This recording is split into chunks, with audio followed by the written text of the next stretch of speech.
तो hello everyone, स्वागत करते हैं अपने यूट्यूब चैनल पर। 6.5 एनसीईआरटी में आपने पार्ट 1 वीडियो में 1 से लेकर के 5 क्वेश्चन तक पढ़ा है। इस क्वेश्चन में 6 से लेकर के 10 तक इस क्वेश्चन में आपको बताया जाएगा। तो क्वेश्चन नंबर 6, एक समबाहु त्रिभुज ABC की भुजा 2A है, उसके प्रत्येक शीर्ष लंब की लंबाई ज्ञात कीजिए। ये सवाल है। बोला गया है कि एक समबाहु त्रिभुज, सवाल नंबर 6, एक समबाहु त्रिभुज, समबाहु त्रिभुज में जिसमें सभी भुजाएं आपस में क्या होती हैं, बराबर होती हैं। मैंने दे दिया ABC। और शीर्ष लंब का मतलब एक भुजा से दूसरी भुजा पर क्या हो, लंब हो। इस शीर्ष लंब की लंबाई मान लीजिए E है, यहाँ पर F, और यहाँ से एक शीर्ष लंब यहाँ पर आएगा जिसका मैं नाम दे दे रहा हूँ D। और ये प्रत्येक शीर्ष लंब, अगर समबाहु त्रिभुज है तो प्रत्येक शीर्ष लंब आपस में बराबर होता है। यानी लिखेंगे चूंकि त्रिभुज ABC एक समबाहु त्रिभुज है, इसलिए AD बराबर BE बराबर FC। ये तीनों शीर्ष लंब आपस में क्या होंगे, बराबर होंगे। तो मतलब हमें किसी एक को अगर मैं निकाल लेता हूं तो बाकी सबका हो जाएगा। तो यहां पर मानेंगे कि माना, और यहाँ पर बोला, मानने की जरूरत नहीं है, बोला भी है क्या कि ABC की भुजा 2A है। यहाँ पर बोला गया है प्रत्येक भुजा कितना है, 2 है। मतलब ये दूरी जो है ये 2 है, ये भी 2A है और ये भी 2A है, मतलब तीनों 2A है। तो अगर ये शीर्ष लंब है तो यानी इतनी दूरी A होगी और इतनी दूरी A होगी, और ये 2A हो चुका है, ये मुझे A मिल चुका है। मैं किसी एक त्रिभुज में चलता हूँ, इसमें मेरा शीर्ष लंब भी आ जाएगा। तो लिखेंगे त्रिभुज किसमें, ABD में। समकोण त्रिभुज है क्योंकि शीर्ष लंब नब्बे अंश का कोण यहाँ पर बनाएगा। तो लिखेंगे पाइथागोरस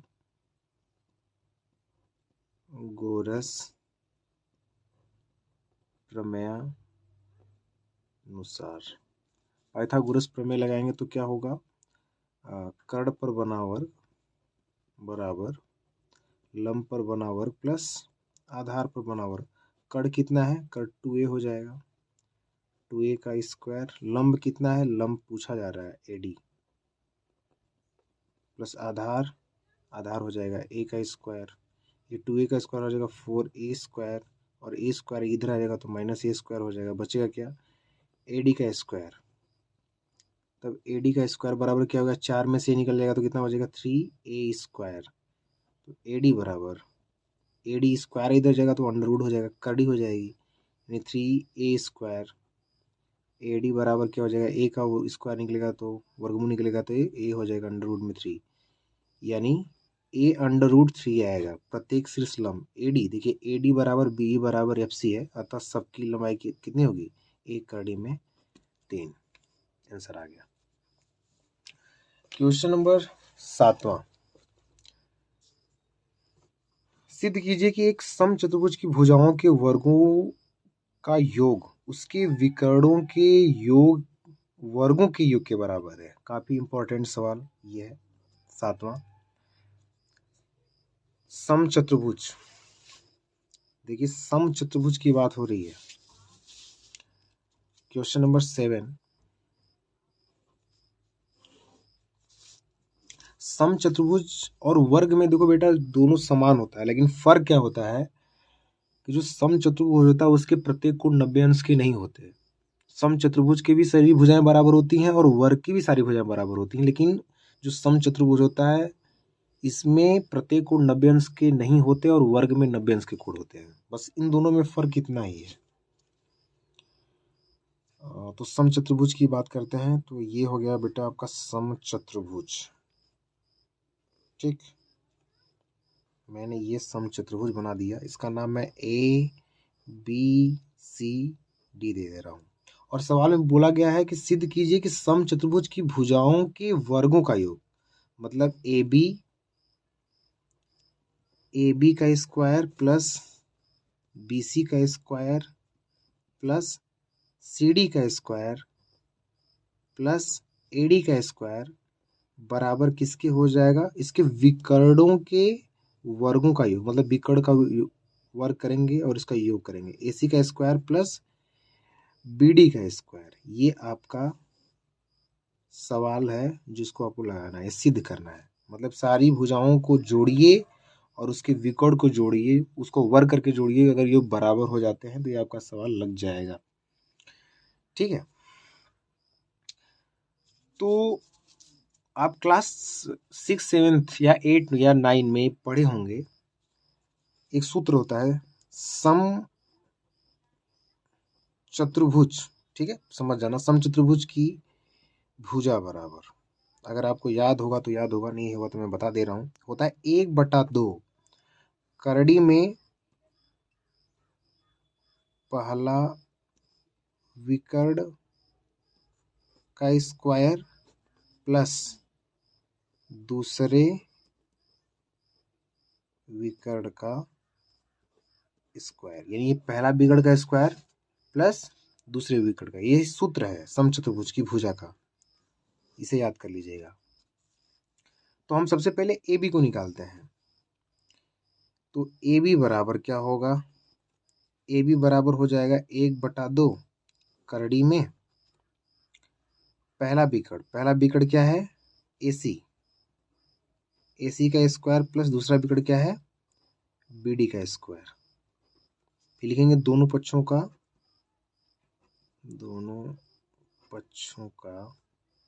वर्ग करने पर, वर्ग कर दीजिए तो क्या हो जाएगा, इधर AB स्क्वायर हो जाएगा और इधर कितना हो जाएगा 1/4, और ये कड़ी खत्म हो जाएगी तो क्या हो जाएगा AC का स्क्वायर प्लस BD का स्क्वायर, ये हो जाएगा समीकरण नंबर 1। ठीक, अब इसी तरह फिर BC का निकालेंगे, इसी प्रकार सारी भुजा का निकालेंगे, इसी प्रकार BC बराबर क्या हो जाएगा, फिर BC का स्क्वायर करेंगे तो हो जाएगा 1/4 AC का स्क्वायर प्लस BD का स्क्वायर, ये हो जाएगा समीकरण नंबर 2। फिर इसी प्रकार अगर आप CD का करिए तो CD का स्क्वायर बराबर क्या हो जाएगा 1/4 AC का स्क्वायर प्लस BD का स्क्वायर, ये समीकरण नंबर 3 हो जाएगा। और अगर एक बचा है AD, इसका भी निकाल लीजिए, AD का स्क्वायर को बराबर 1/4 AC का स्क्वायर प्लस BD का स्क्वायर, ये हो जाएगा समीकरण नंबर 4। 1 2 3 4 हो गया, ये 4 समीकरण हैं, चारों समीकरणों को आपको जोड़ना होगा। पहला समीकरण क्या है, समीकरण लिखेंगे समीकरण 1 + 2 + 3 + 4 करने पर, मैं सबसे सिंपल मेथड में इस सवाल को बता रहा हूँ बेटा, नहीं तो लॉन्ग लेंदी हो जाएगा, समझ में नहीं आएगा, इसलिए सिंपल मेथड से कर रहा हूँ। तो हो जाएगा AB का स्क्वायर प्लस BC का स्क्वायर प्लस CD का स्क्वायर प्लस AD का स्क्वायर, एक तरफ हो गया बराबर, इधर क्या होगा 1/4, ये 4 बार जोड़ना पड़ेगा हमें।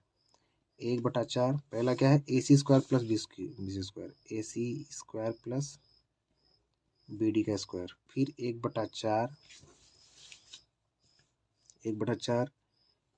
AC square plus BD square, फिर ब्रैकेट बंद 1/4 AC square plus BD square, फिर प्लस होगा 1/4 AC square plus BD square. ठीक, इधर क्या हो जाएगा, इधर हो जाएगा आपका AB square plus BC square plus CD square plus AD square बराबर 1/4 लगातार है ना, तो 1/4 को कॉमन करेंगे तो क्या हो जाएगा AC square plus BD square plus AC square plus BD square plus AC square plus B D square plus A C square plus B D square, 1 2 3 4। ठीक, फिर लिखेंगे A B square B C square plus C D square plus A D square equal to 1/4। A C कितनी बार है? 4 बार है, तो हो जाएगा 4 ए C square plus B D कितना है? ये भी 4 बार है, तो हो जाएगा 4 बी डी स्क्वायर। ठीक, A B square plus B C square plus C D square plus A D square equal to 4 common हो जाएगा, तो 4 बाहर निकाल देंगे तो हो जाएगा A C square plus B D square. ये 4 से 4 खत्म, एक का कोई मतलब नहीं है। A B square plus B C square plus C D square plus A D square equal to A C square plus B D square. यही तो हमें सिद्ध करना था कि उनकी भुजाओं के वर्गों का योग उनके विकर्णों के योग के बराबर होता है। यही तो हमें प्रूफ करना था और ये हो गया। सिंपल मेथड में सवाल लग गई। क्वेश्चन नंबर 8, आकृति इसका दिया गया है यहाँ पे 6.54 में त्रिभुज एबीसी के अभ्यंतर में स्थित कोई बिंदु ओ है। यहाँ पर ओ है, ओडी लंब ओ बीसी जो है, ओडी लंब ये बीसी पर लंब है, ओ एफ ए बी पर लंब होगा, ओ ई ए सी पर लंब होगा। 3 ठो है यहाँ पे, तो सिद्ध कीजिए ये ओ ए ओ बी ओ सी माइनस ओ डी का square minus O E O F ये इतना है, फिर इसकी ये सिद्ध करना है। ये इसमें 2 सवाल है, पहले फिगर बनाते हैं, सीन समझते हैं।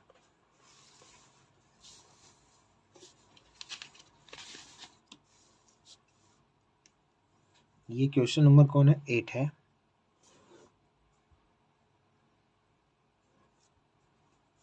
है। इसका चित्र है, ये थोड़ा हार्ड है।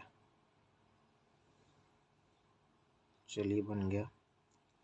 यहाँ पर नाम है बेटा ए बी सी और इसके अभ्यंतर में एक बिंदु स्थित है जो यहाँ पर है एफ ओ, इसको ओ बोला गया है, और ओ ई जो है लंब है, ये सब लंब है, ये इस पर लंब है, इसका नाम है डी। यहाँ पर ये लंब है, यहाँ पर ये लंब है, यहाँ पर ये लंब है। ठीक, अच्छा हमें सिद्ध क्या करना है? हमें जो सिद्ध करना है लिखा गया है, सिद्ध करना है। क्या सिद्ध करना है?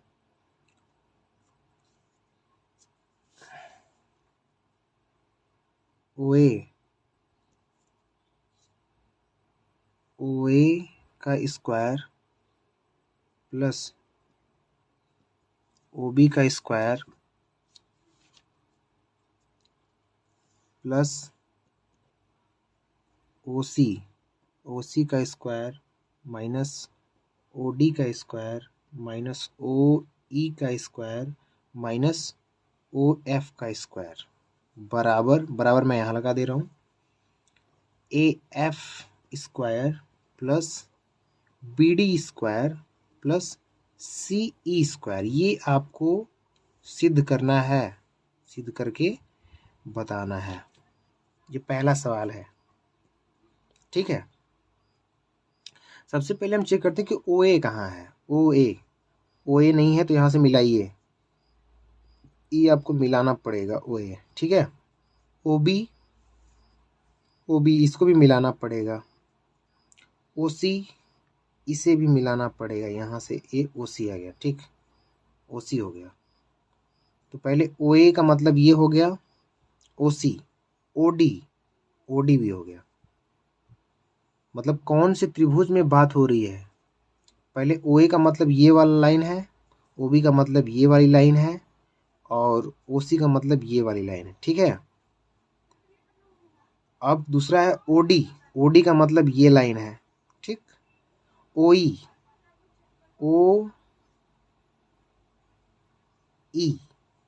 ओ ई का मतलब यहाँ से ये लाइन है, मतलब इस त्रिभुज में बात हो रही है। और ओ डी हो गया O E O F, O F, O F मतलब इस त्रिभुज में, मतलब इस त्रिभुज में, इस त्रिभुज में और इस त्रिभुज में, मैं जिस पे टिक लगाया हूँ शायद वही तीनों त्रिभुज है। और ये प्रत्येक क्या है, एक दूसरे पे लंब है, सब लंब है, तो यानी ये समकोण त्रिभुज बन रहा है। तो सबसे पहले त्रिभुज ए ओ एफ में, ए ओ एफ में चलते हैं, ठीक है। ए ओ एफ क्या हो गया, इसमें पाइथागोरस थ्योरी लगाएंगे, पाइथागोरस प्रमेयानुसार, पाइथागोरस प्रमेय लगाएंगे तो ये क्या हो जाएगा, ये आपका ये लंब, ये आधार और ये कर्ण, इसका कर्ण के क्या है, ओ ए का स्क्वायर बराबर लंब ओ एफ का स्क्वायर प्लस आधार ए एफ का स्क्वायर। ये हो गया आपका समीकरण नंबर 1, ठीक है। समीकरण नंबर 2 कौन सा त्रिभुज होगा, त्रिभुज ओ बी डी, चाहे बी ओ डी लिखिए, इसमें भी सेम वही पाइथागोरस प्रमेय लगाएंगे।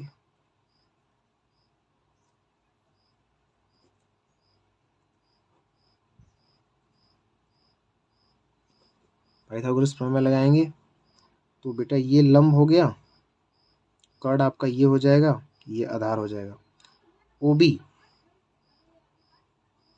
ओबी का स्क्वायर लंब हो जाएगा, ओडी का स्क्वायर प्लस आधार हो जाएगा बीडी, बीडी का स्क्वायर। समीकरण नंबर 2। अब कौन सा बचा, ये बचा, त्रिभुज कौन सा है, इसका नाम त्रिभुज है सी ओ ई, सी ओ ई में, तो लंब आपका ये हो गया, कर्ण हो जाएगा ओ सी, ओ सी का स्क्वायर बराबर लंब हो जाएगा ओ ई का स्क्वायर और आधार हो जाएगा इसी सी ई, सी का स्क्वायर। समीकरण नंबर 3 हो जाएगा। समीकरण 1 2 3 इन तीनों को क्या करेंगे, जोड़ेंगे। समीकरण 1 धन 2 धन 3 करने पर तीनों को जोड़ेंगे आप, तो क्या हो जाएगा, ओ ए का स्क्वायर प्लस ओ बी का स्क्वायर प्लस ओ सी का स्क्वायर, इन तीनों को जोड़ दिया तो बराबर किधर क्या हो जाएगा, O F plus A F का स्क्वायर प्लस ये हो जाएगा O D plus B D का स्क्वायर, और लास्ट में है ये ओ ई का स्क्वायर प्लस सी ई का स्क्वायर। और हमें एक तरफ करना है ओ एफ, ओ जितना पार्ट है सबको हमको एक तरफ करना है, तो हो गया बेटा ये ओ ए का स्क्वायर प्लस ओ बी का स्क्वायर प्लस ओ सी का स्क्वायर, ओ एफ इधर आएगा तो माइनस ओ एफ का स्क्वायर हो जाएगा, और ये ओ ई इधर आएगा तो माइनस ओ ई का स्क्वायर हो जाएगा, माइनस और बचा ओ डी का स्क्वायर हो जाएगा, इधर बचेगा क्या, ए एफ का स्क्वायर प्लस बी डी का स्क्वायर प्लस सी का स्क्वायर। और यही तो हमें सिद्ध करना था, यहाँ पर बराबर समझना है कि नहीं, आराम से सिद्ध हो गया ये। अब इसका पार्ट दूसरा है, क्वेश्चन नंबर दूसरा, इसी सवाल का क्वेश्चन नंबर दूसरा क्या है, ये पहला था जो हमने सिद्ध कर दिया, अब हम लोग दूसरा लगाएंगे। दूसरा क्या है,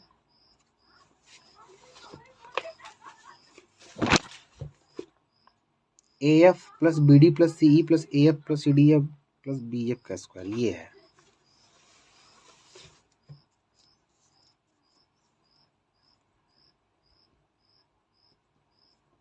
ई एफ का स्क्वायर प्लस बी डी का स्क्वायर प्लस सी का स्क्वायर इक्वल टू ए का स्क्वायर प्लस सी डी का स्क्वायर प्लस बी एफ का स्क्वायर, ये आपको सिद्ध करना है। इसका सेकेंड पार्ट, ए एफ कहाँ है भाई, ए एफ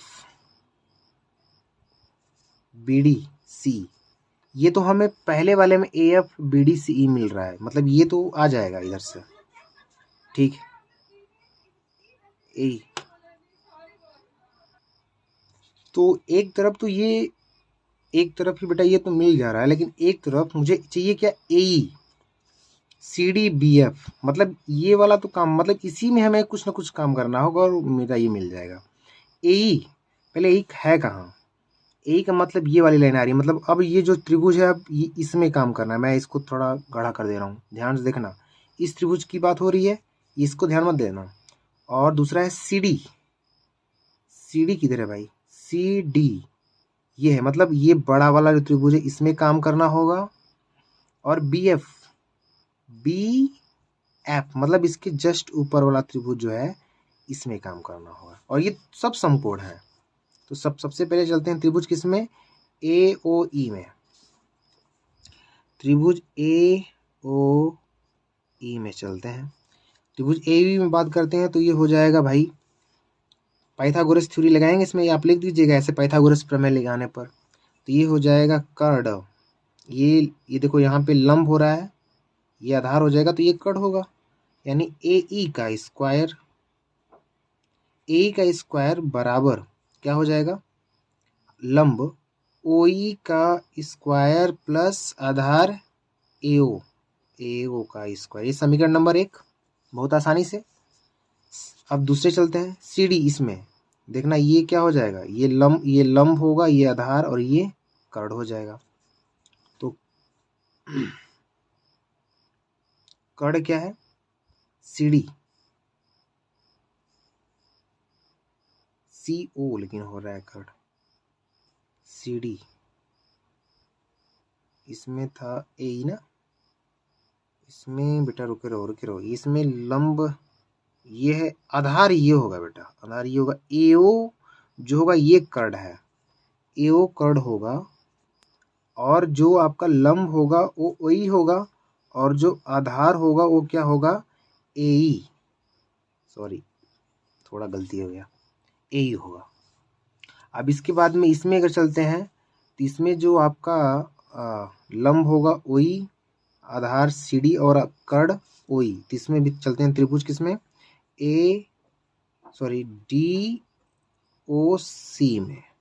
DOC में चलते हैं।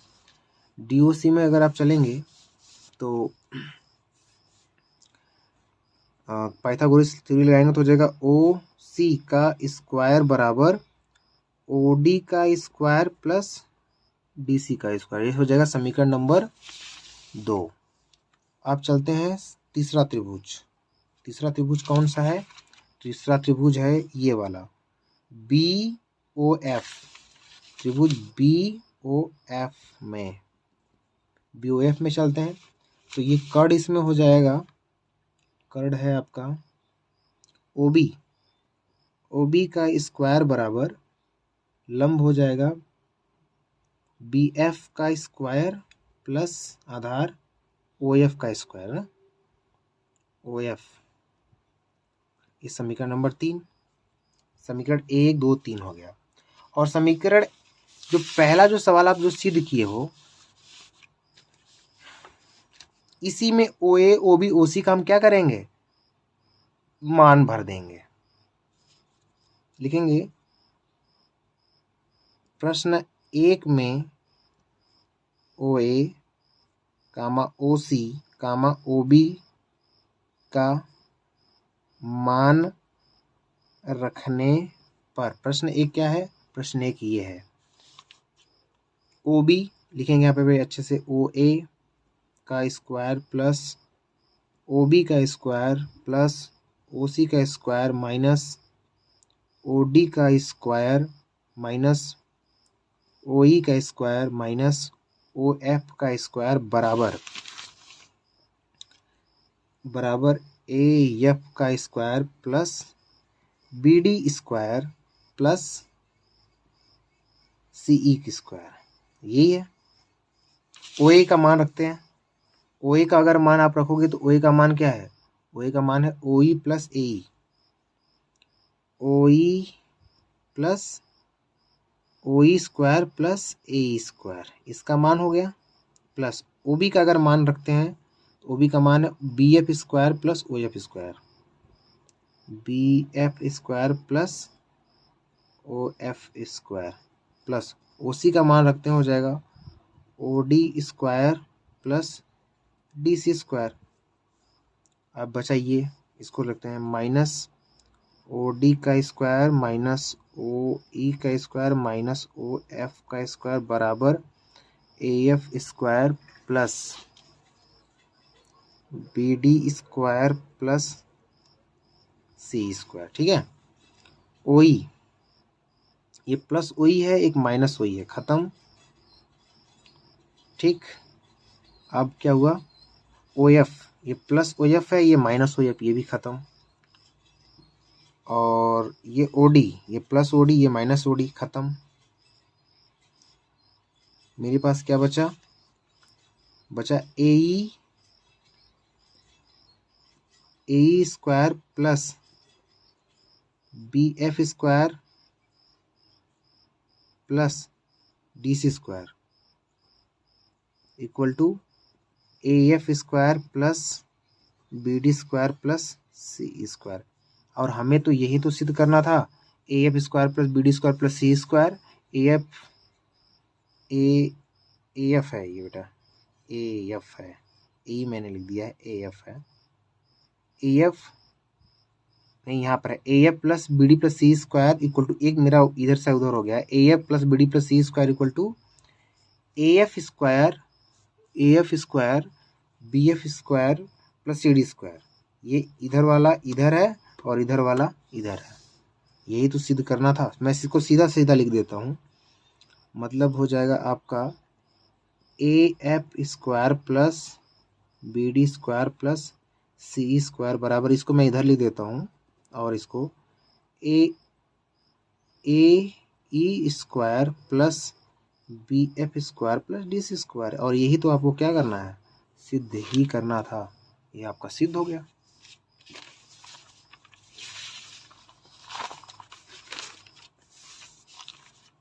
अब चलते हैं क्वेश्चन नंबर अगला। क्वेश्चन अगला क्या है, क्वेश्चन नंबर 9। 10 मीटर लंबी एक सीढ़ी एक दीवार पर टिकाने पर भूमि से 8 मीटर की ऊंचाई पर स्थित एक खिड़की तक पहुंचती है। अच्छा, दीवार के आधार से सीढ़ी के निचले सिरे की दूरी क्या है। दीवार के आधार से 10 मीटर एक लंबी सीढ़ी है, ये क्वेश्चन नंबर 9 है।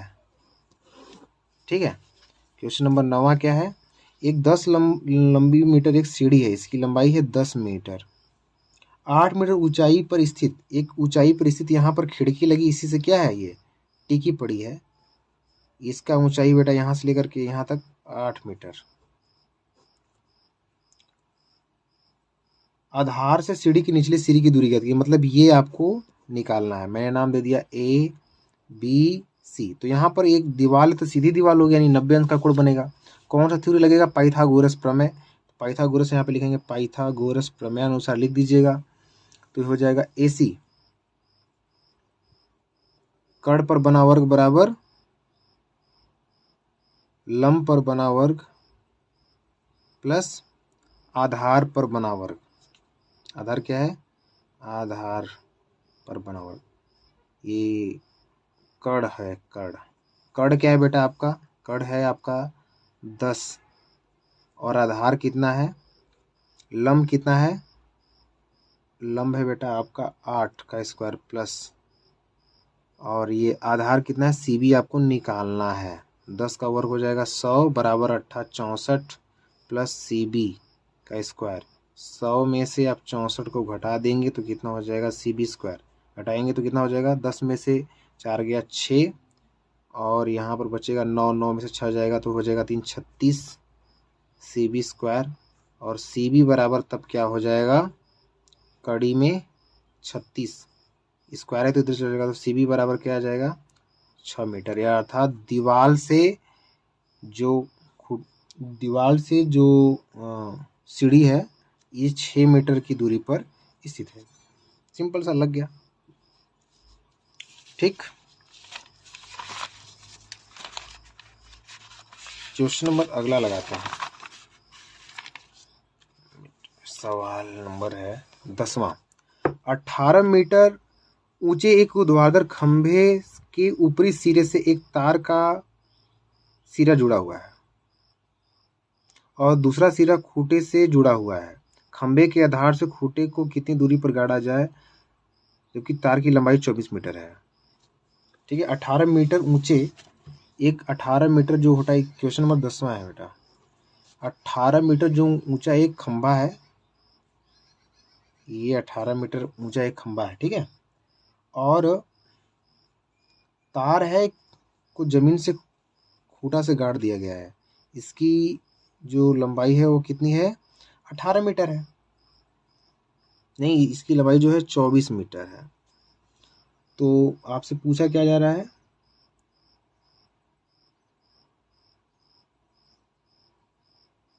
ये दूरी पूछा जा रहा है, कितनी दूरी पर इसको गाड़ा जाए। ये सेम तो सवाल पहले जैसा हो गया। क्वेश्चन नंबर 10वां जो है सेम पाइथागोरस थ्योरीज में लगाएंगे, 18 का स्क्वायर करेंगे, 24 का स्क्वायर करेंगे, आपका आंसर आ जाएगा सेम टू सेम। तो ये आपको होमवर्क में मैं दे देता हूँ, ये सिंपल सा, इसको आप घर से करिएगा एकदम सेम टू सेम। अभी जो हम लोग क्वेश्चन इसके पहले लगाए हैं सेम उसी का 2 कॉपी है। ये क्वेश्चन नंबर 11 लगाते हैं बेटा। क्वेश्चन नंबर 11, कुछ तो भाई सवाल अपने से करना चाहिए। क्वेश्चन नंबर 11 क्या है? एक हवाई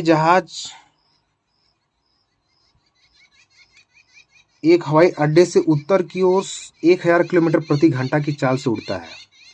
इसी समय एक अन्य हवाई जहाज उसी हवाई अड्डे से पश्चिम की ओर 1200 किलोमीटर प्रति घंटे से उड़ता है। 1.5 घंटे यानी 1 से 1/2 3 घंटे बाद दोनों हवाई जहाज के बीच की दूरी कितनी होगी? ये सवाल थोड़ा सही है, इसको हम बता देते हैं कैसा लगेगा। अगर आप पूरब पश्चिम की बात करें तो पूरब इधर होता है, पश्चिम इधर होता है, उत्तर और ये हो गया दक्षिण। तो जो एक हवाई जहाज है बेटा ये पश्चिम की ओर चल रहा है, उत्तर की ओर 1000 किलोमीटर की ओर ये उत्तर की तरफ जा रहा है और इसकी चाल कितनी है? 1000 किलोमीटर प्रति घंटा, ये उत्तर की तरफ जा रहा है। और जो दूसरा है वो पश्चिम की ओर जो जा रहा है, इसका चाल है 1200 किलोमीटर प्रति घंटा। और ये दोनों कितने कितने घंटे जाएंगे?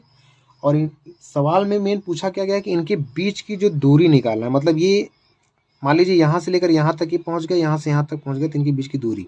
और ये दोनों चलेंगे कितना? ये चलेंगे 1 सही 1/2 अर्थात 2,2 1 3/2 घंटा में ये कितनी दूरी जाएंगे आपको ये बताना है। पहले ये कितनी दूरी इधर जा रहा है, ये कितनी दूरी इधर जा रहा है, पहले दूरी निकाल लिया जाए। ये 0 से स्टार्ट हो यहाँ से, तो लिखेंगे ये हो गया उत्तर की ओर जाने वाला हवाई जहाज, यह हवाई जहाज हो गया, हवाई जहाज की दूरी बराबर क्या होता है? चाल गुणे समय। तो चाल कितना इसका है? इसका चाल है 1000 किलोमीटर प्रति घंटा और समय कितना है? 3/2।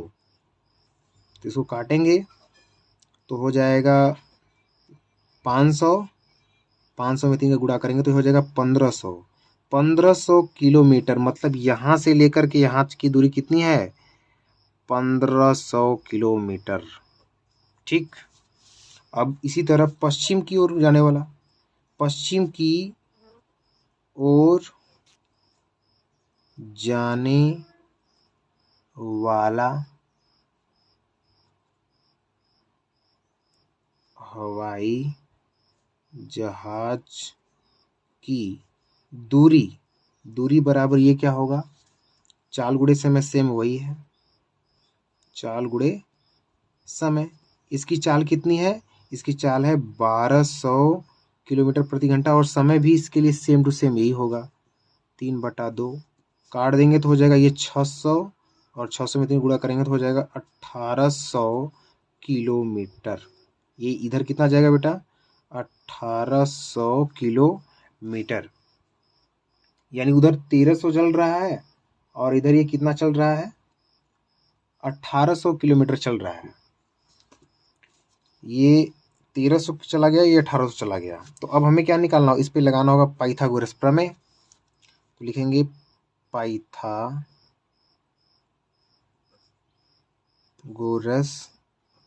प्रमेयानुसार। तो ये कड़ हो गया, कड़ को इसका नाम दे देते हैं भाई, ए ओ बी। कड़ आपका क्या हो गया, ए बी।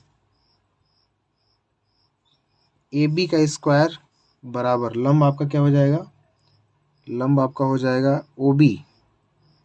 ओ बी का स्क्वायर प्लस आधार हो जाएगा बी ओ का स्क्वायर। ए बी हमें निकालना है, ए बी का स्क्वायर बराबर ओ बी का मान, यानी ओ बी का मान कितना है, 1800। 1800 का स्क्वायर प्लस बी ओ का मान है 1500। ठीक है, ये ए बी का स्क्वायर 18 का वर्ग होता है बेटा, इतना मत देखिए, बस 18 को देखिए। 18 का होता है 324 और 2 जीरो तो यानी 4 जीरो लग जाएगा, 1 2 3 4, प्लस 15 का होता है 225 और 1 2 3 4, ये भी हो गया। इसको जोड़ेंगे तो हो जाएगा 3 2 5 5 32 ही हो गया, 5 49 1 2 3 4 5 4 9 2 2 4 3 2 5, इतना होगा। ठीक है, अगर इसका वर्गमूल निकालेंगे तो हो जाएगा, बहुत लंबा चला गया ना, ए बी का स्क्वायर बराबर, तो ये हो जाएगा √549A1234। ए बी का वर्ग बराबर ये हो जाएगा, इसका अगर आप करेंगे, इसको कर लीजिएगा, 9 मल्टीप्लाई 61 मल्टीप्लाई, इसका अलग करो, इसका अलग हो जाएगा, इसका अलग करना, ये हो जाएगा 10,000 है, 1 2 3 4, इसका करेंगे तो 9 गुणे 61 करेंगे तो 549 हो जाएगा। ए बी बराबर कितना हो जाएगा, 9 का वर्गमूल 3 और इसका वर्गमूल कितना हो जाएगा, 10,000 है तो यानी 2 जीरो का वर्गमूल हो जाएगा 100 हो जाएगा, ये 12 हो जाएगा और बचेगा √61। ए बी बराबर ये हो जाएगा 300 √61, यही आंसर आएगा। मतलब उनके बीच की दूरी कितनी है, 300 कड़ी में 61 आंसर। ठीक है, क्वेश्चन नंबर 11 भी लग गया। क्वेश्चन नंबर 12, दो खंभे जिनकी ऊंचाइयां 6 मीटर और 11 मीटर है तथा ये समतल भूमि पर खड़े हैं। यदि इनके पाद बिंदुओं के बीच की दूरी 12 मीटर है तो इनके ऊपरी सिरों के बीच की दूरी ज्ञात कीजिए। बहुत ही ज्यादा आसान सवाल है ये।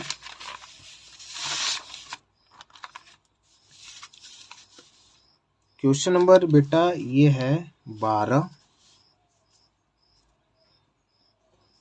दो खंभे, एक खंभा है 11 मीटर का, एक खंभा है 6 मीटर का। इसकी लंबाई मैं लिख देता हूँ 11 मीटर वाला एक खंभा है, यहाँ से लेकर यहाँ तक 11, और ये है 6 मीटर वाला खंभा, और इनके बीच की दूरी कितनी है, इनकी बीच की दूरी है 12 मीटर। तो इनकी ऊपरी सिरों के बीच की दूरी निकालिए, मतलब ये कितना है ये आपको बताना है।